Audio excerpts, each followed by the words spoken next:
Guys, Assalamualaikum warahmatullahi wabarakatuh. Balik lagi di channel YouTube aku, Villa Pandi.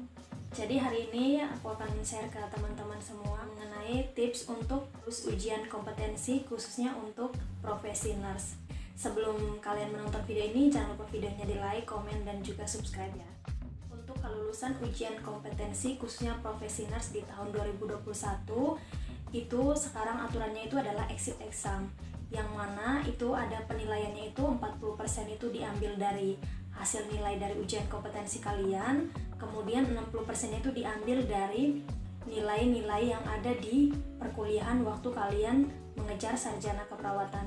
Jadi poin penting untuk teman-teman, untuk adik-adik yang masih di bangku perkuliahan, langkah baiknya itu selalu melatih diri, membiasakan diri dengan mengerjakan soal-soal kasus. Baiklah teman-teman, ini tips dari aku untuk lulus ujian kompetensi 2021. Semoga yang hari ini saat ini berjuang untuk mengikuti UKOM di gelombang berikutnya, teman bisa mengerjakan soalnya dengan baik dan juga mendapatkan hasil yang memuaskan. Tips yang pertama dari aku adalah persiapan sebelum atau persiapan menjelang ujian kompetensi. Sebelum kalian mengikuti ujian kompetensi itu nanti ada tryout terlebih dahulu. Jadi untuk tryout ini jangan meremehkan tryout. Jadi tryout itu juga benar-benar harus dikerjakan dengan baik. Dimulai dengan latihan soal. Untuk latihan soal ujian kompetensi itu mencari informasi atau kalian mengikuti Instagram dari organisasi-organisasi yang menyelenggarakan tryout ujian kompetensi khususnya untuk kompetensi nurse. Misalnya itu kalian mengikuti yang dari APPSCAP. Tips yang kedua dari aku adalah harus bisa mengenal gaya belajar. Dalam artian di sini semisal itu bisa memahami soal-soal yang ada itu dengan cara apa. Ada latihan soal misalnya dengan musik.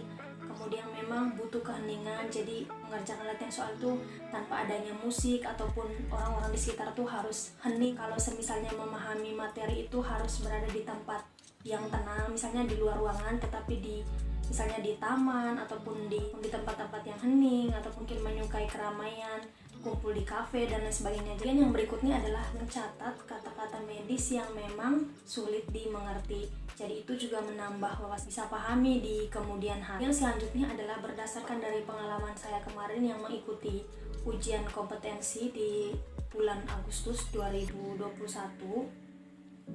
Nah itu untuk soal-soalnya sendiri adalah akan muncul soal kode etik perawat. Jadi di semua stase dari keperawatan anak, maternitas, kemudian KMB, kemudian gerontik, keperawatan keluarga, dan seterusnya itu banyak sekali di situ muncul soal-soal mengenai kode etik perawat. Yang berikutnya adalah catat rumus-rumus, misalnya rumus untuk menghitung cairan infus, mengetahui derajat luka bakar, HPL atau hari perkiraan lahir, dan seterusnya. Yang berikutnya adalah saat mengerjakan ujian. Jadi saat mengerjakan ujian, yang pertama adalah makan dan minum itu secukupnya. Jangan terlalu kenyang, jangan juga makan sedikit. Yang paling penting adalah jangan lupa berdoa. Dalam pikiran teman-teman itu jangan ada yang namanya pikiran ini saya pasti gagal dalam mengerjakan UKOM. Harus optimis bahwa saya bisa mengerjakan soal ini. Jadi fokus ke soal yang ada, pahami soal yang ada. Misalnya teman-teman menemukan soal itu sulit ataupun kasusnya itu terlalu panjang dan soalnya juga sulit, bisa menjawab ragu-ragu. Namun jangan sampai setelah semua tadi 180 soal sudah dikerjakan harus kembali lagi ke nomor 10 yang tadi untuk nomor tersebut. Karena kalau misalnya tidak diisi itu nanti akan mempengaruhi nilai dari teman-teman itu. Jadi saya yakin teman-teman untuk yang saat ini berjuang menghadapi ujian kompetensi, jangan cemas dulu, harus tetap berdoa, banyak berlatih soal-soal yang ada. Kalian pasti lulus ujian kompetensi tahun ini, semoga. Jangan lupa videonya di like, di komen, dan juga di subscribe, dan sampai jumpa di video